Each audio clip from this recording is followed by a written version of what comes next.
Hello and welcome back. In today's video, we'll talk about Fayol's principles of management. Fayol talks about 14 general principles of management. Let's see them one by one. So, the first principle is division of work. What is division of work? You would have already seen this in your own life. You would have gone to a student Xerox shop, generally run by a single person. Whether you wanted to take a photocopy of a page from a book or you want to do a spiral binding of your school assignment or you want to take printout from your mail or from a pen drive, you approach the shop, the person gets the pen drive, inserts in the computer, copies the file, takes the printout, or the person accesses his mail, gets the printout, gets the money, he himself goes inside into the machine room and he takes the photocopy or takes the printout, does the spiral binding, and at the end of the day the same person closes the shutter and closes the shop. Everything from end to end is done by that one person. So this is no division of work. But when the organization gets bigger and bigger, probably you would have gone to a department store or probably you would have gone to a supermarket where each and every category of product is managed by a separate person. There you would have seen a lot of different salespeople for each and every category of the products that are being sold there.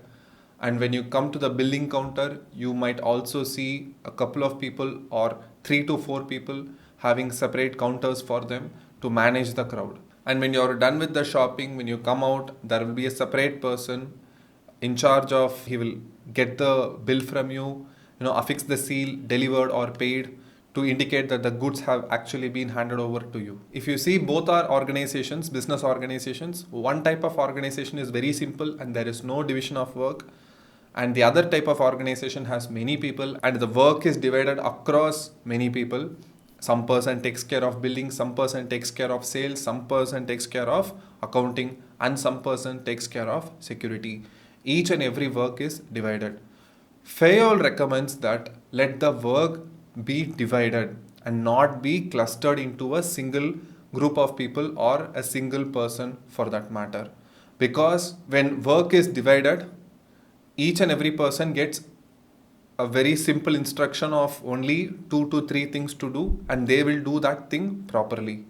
And let's say if that person gets sick or gets disqualified to remain in the job and you want to replace that person, you can sack that person and replace that person with another person. If a person manages multiple portfolios inside the same organization, one thing is it becomes extremely difficult to replace that person because that person is too skilled. And the second thing is there is a higher chances of getting many mismanagements happening inside that job position. So that is the first principle, division of work. Let's go to the second principle, which is authority and responsibility. You have to understand authority is for the people higher up in the organization and responsibility is for the people below the person who is having authority. So generally authority is linked with superiors and the responsibility is for the subordinates. Now, how do you define how much authority should be given to a person and how much responsibility should be given to a person? That has to be decided on case to case basis. But let me give you an example. The person at the lower level management, we saw in the first chapter, isn't it? Middle management and operational level management. The people at the lower stages of the organization usually will get very limited amount of authority. They will not be having too much power within them, so they cannot take many more decisions like the people at the higher levels of hierarchy in a business. Let me give you an example. There was a salesperson in a company that I worked previously. He wanted to increase sales.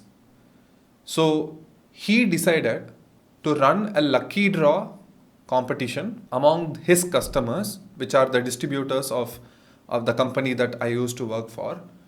He did not ask any permission to conduct this type of competition from the head office. He himself proposed this competition. The intention behind his activity is good and genuine because he wanted to increase sales. When you increase sales, your name gets popular in the company. So he might have wanted to come up in the ranks of the organization. So his intentions are okay. But he did not have the authority to conduct a lucky draw competition fully on his own. He must have discussed that with the general manager of sales. Let's say I am the salesperson and I want to increase the sales of a company which I work for. So I said that I should propose an idea to the general manager of sales. Okay, the distributors are doing quite okay-ish. If we want to create some more interest, we can generate more sales through them. So how do you create some more interest and engagement from distributors? We can call them for an evening of lucky draw competition, have a mini party kind of things, and that will have more distributors gathering and they will socialize, and based on that they will get good opinion about our company and they might get more comfortable with our company, and then they might place bigger orders for our company. So the idea is good, but I should have said this to my general manager of sales first. The general manager will see the pros and cons of conducting a lucky draw competition. Okay, let's say the advantages, if you conduct a lucky draw competition, distributors will be happy, somebody will win. It creates curiosity among the customers. They might place a higher volume of order the next time. But when you conduct a competition like that, you have to give them the prizes. So what type of prizes are you going to give? Are you going to give a costly prize like a car or a two-wheeler? Let's say you go ahead with giving a car. Because the price is so high, then you will even attract more distributors. Let's say you raise the stake and you say that there is a lucky draw competition for 250 distributors. The winner will get a Toyota Innova car. Now the Toyota Innova car will cost you 20 lakhs. Do you have the budget? Right? So you cannot give a person at just a salesman level that kind of authority. So I happened to get the information from a whistleblower. So I happened to travel to this very place. I found him doing this behavior and we had warned him severely that he should not indulge in this type of activity any more time. Because his intentions were good, we just let go of him and did not punish him that much. If his intentions were also bad, then we would have actually sacked him out of the company. So that is authority and responsibility. But we also gave a warning that in case he's found doing this type of creative things on his own without consulting the seniors of the company, in case he doesn't follow the protocol, then he will get strict action the next time. So that is authority and that is responsibility. Let's talk about the third point, which is discipline. Fayol is a strong proponent of discipline within the factory. Discipline ensures order. If you don't have discipline, you will have chaos inside the factory and it will not be an effective management. Chaos will result in loss of resources, loss of time. Employees should ensure that they adhere to the organizational rules as strictly as possible. Now, let's talk about some examples with respect to discipline.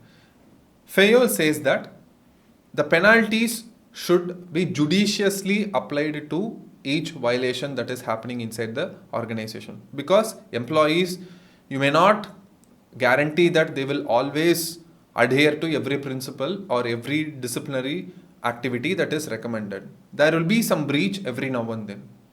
Now, Fayol says that you have to penalize them, but don't over penalize them. See the level of their mistake and then decide upon the level of punishment that you have to give. I've given some example.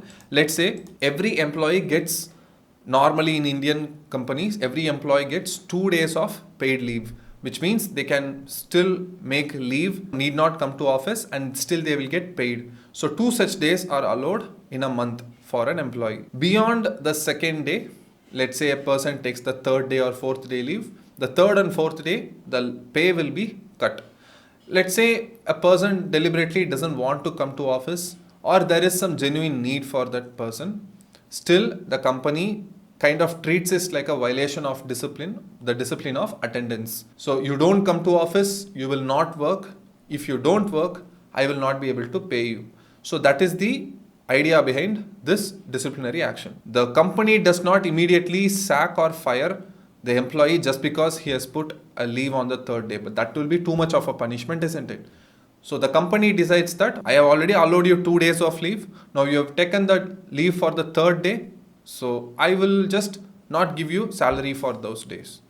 You can still come to the office on fourth day, but I will not pay you for the third day of leave that you made. So that's the mild form of penalty. Let's talk about some severe cases of punishment. In my corporate experience, I have seen a lot of situations where employees used to steal the company's resources. And the employees used to steal in the form of cash or steal in the form of stock, and sometimes steal in the form of company's assets itself. They will take some fixed asset and they will just steal and disappear. When you catch such an employee, you cannot just reprimand, you cannot just give him warning or something like that, because it is a much more severe form of violation. So it takes a stricter level of action. So companies generally file legal complaint against this type of activity. The employee has to return back all the money and all the resources that they stole from the company. If they have it in the form of cash, let them give it in the form of cash. Or if they have stolen the assets in the form of stock and they have sold the assets and converted into cash, they have to return back the assets in the form of cash. And then they will be obviously fired from the company, and they will not be at any point of time be hired back in the same company. So that is again for this level of violation, this level of punishment. For this level of violation, the punishment also should be at that level. So that is point number 3, which is the discipline. We'll see from point number 4 in the next class. Thank you and bye bye.